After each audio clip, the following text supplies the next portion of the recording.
On July 16, 1945, in the desert 60 miles northwest of Alamogordo, New Mexico, the atomic bomb created by Los Alamos scientists had its first test.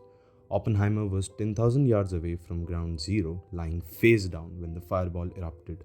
The night turned to day, the fireball changed in color from white to yellow to red as it rose in the sky, finally turning into a hovering purple cloud.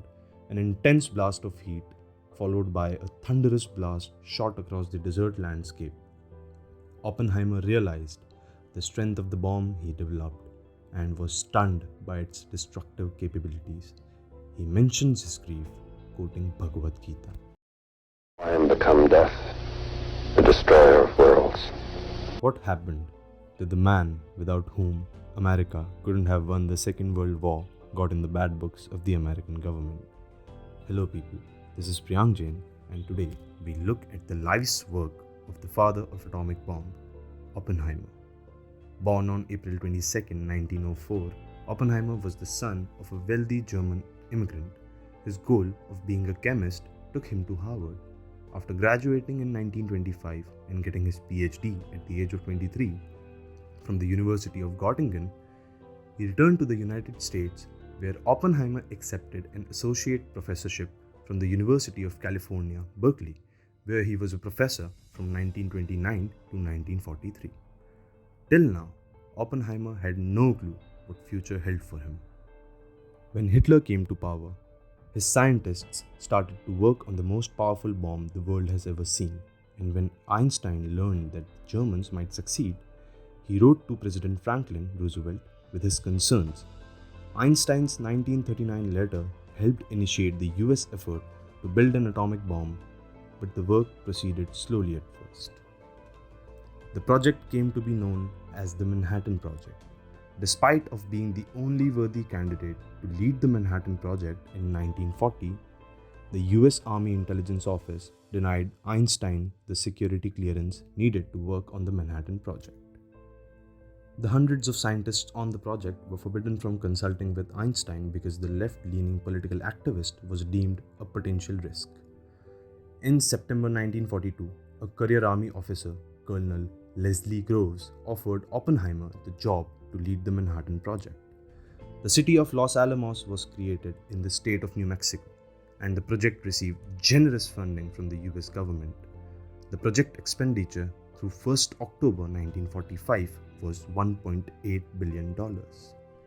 On the subject of money, if you wish to reprogram your mind to become a money magnet, I'm leaving links in the description to our program where you can train your mind to become a money magnet. Manhattan Project was the best kept secret of the war. Probably no more than a few dozen men in the entire country knew the full meaning of the Manhattan Project, and perhaps only a few thousand others were even aware that the works of atoms was involved. More than 100,000 men were employed with the project, worked like moles in the dark. Along with the scientists and researchers, technicians and lower staffs were also involved. No one was allowed to reveal any information about the project even to their families.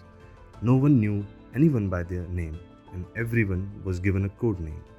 Letters came on a fake address, and letters were opened before they were handed to their owners, and the address was P.O. Box 1663, New Mexico.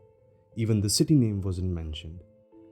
No worker was allowed without an entry pass and was allowed to leave without an exit pass. No city name was mentioned in the birth certificates of the children who were born in Los Alamos. Their address was P.O. Box 1663, New Mexico. Oppenheimer had already researched about the nuclear fission, the process where enormous energy is created by splitting the atoms. The key raw material for the project was uranium. Uranium is the heaviest element found in the nature, consisting of 92 protons and 146 neutrons with a mass of 238. After numerous experiments, scientists found that if uranium-238 is processed, then it leaves uranium-235, which is highly unstable, which means if just one neutron collides with uranium-235, then it splits and produces disastrous energy. After this reaction, more neutrons are created, and this process goes on, and this chain reaction takes a few seconds to complete. And all reactions results in explosion. Just to make you aware of the strength of an atom bomb, 1 kg of atom bomb is equivalent to 3500 kg of TNT, which means that the bomb Little Boy, which destroyed Nagasaki, was equivalent to 15 million kgs of TNT. The drawback of using uranium was that it is a natural resource and is scarce, so researchers created a new element that was even more unstable than uranium-235, and that was man-made. This element was plutonium-239. On 16th July 1945, world's first atomic bomb was tested, and it left the world speechless and scared. The test was named Trinity. Scientists and researchers, including Oppenheimer, got scared of its disastrous properties. In just 20 days, the bombs were dropped on Hiroshima and Nagasaki, which resulted in the death of more than 250,000 people. In 6 days, Japan surrendered in front of America, and that brought an end to the World War II. Now you might think that Oppenheimer was decorated with prizes and awards by the American government, but on contrary, he was considered a security threat. And suddenly, in 1949, Soviet Union tested its first atomic bomb. American government was startled. They were sure that there was a leak of information, and they were suspicious about Oppenheimer, as his girlfriend was a member of the Communist Party and her wife was also a former member of the Communist Party. Oppenheimer faced an inquiry where he was questioned about his ties with the Soviet Union. Oppenheimer, who was least interested in politics, opposed every allegation and was firm on his statement that there is no link between him and the Soviet Union, and even without any proof, decision was made against him. The person who once led the Manhattan Project was now stripped off of his security clearance and his rights on the project. The stripping of Oppenheimer's security clearance made him into something of a martyred scientific figure, and he started to live his life in solitude. John F. Kennedy knew that he was innocent, and in 1964, President Lyndon Johnson awarded Oppenheimer the prestigious Enrico Fermi Prize in a White House ceremony.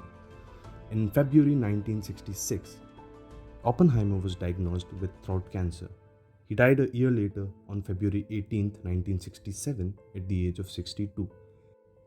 His cremated remains were dropped into the waters of Hawksnest Bay off the island of St. John, which came to be known as Oppenheimer Beach. I hope you found this content useful, and I will keep dropping such interesting videos for you. Till then, subscribe to this channel and I'll take your leave for now. Have a great day.